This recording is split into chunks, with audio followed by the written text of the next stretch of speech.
am Park Ranger Patty Kuehn of the Jimmy Carter National Historic Site. I'd like to welcome you to Plains, and especially here to the Plains Depot. Today we're going to take you on a tour and let you learn a little bit of history about this famous building. So come on, let's go check out the depot. Hello, as you can see, I'm out here on the platform here at the depot. M.L. Hudson, a founding father of the City of Plains, donated the depot and the land it sits on to the City of Plains. The depot is the oldest building in Plains. It was built in 1888. As you see behind me, we have railroad tracks. The depot served as a passenger and freight stop until 1951, when service was discontinued to this area. So what do you do when you have over 10,000 visitors coming daily to a town of 700 people? The merchants were overrun with folks. They didn't know what to do with all the people coming to check out this presidential candidate, Jimmy Carter. So some of his friends and family went over to the depot, which at the time was being used for storage. They cleaned it out, they painted it, and on Easter Sunday, 1976, the depot officially became the presidential campaign headquarters for Jimmy Carter. Quite often it would be several thousand people here. We had a platform, a kind of a podium, and I would come out and make speeches to the people and answer questions about what I was doing in my political campaign. At first we had just 200 or 300, and then as I got more and more popular and won some more victories in Iowa and New Hampshire and Florida and so forth, it became quite crowded for Plains. So what was a typical day like here during the campaign here at the depot? Well, it was quite hectic and quite frantic.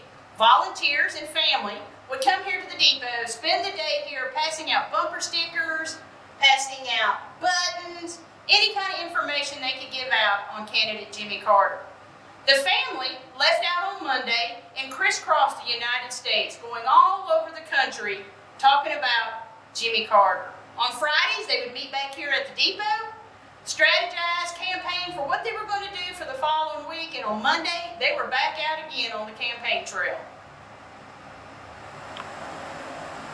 Besides the depot being empty at the time, there was one more major reason that this building was picked to be his campaign headquarters.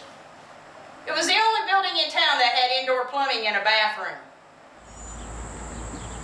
Hello, I'm standing here next to these two rocking chairs, and they are not here by accident. During the busy, hectic campaigning days, these chairs were filled with two special ladies, Miss Allie, Rosalind Carter's mother, and Miss Lillian, Jimmy Carter's mother. These two moms spent many days here campaigning for presidential candidate Jimmy Carter. They would pass out buttons, they would give out brochures, and they would even talk to the news media about our local boy here, Jimmy Carter. So the big day finally gets here. It's November 2nd, 1976, Election Day, where we vote in for our president. So what is the town like that day? It is crazy here in Plains. People are walking around downtown. The depot was full of people. Everybody's waiting for the election results.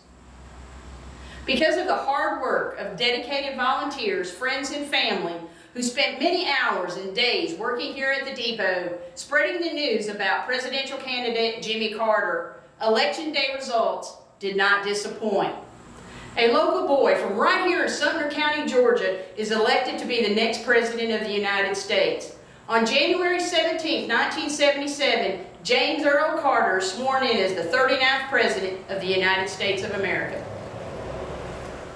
On December 23, 1987, the Jimmy Carter National Historic Site officially becomes part of the National Park Service.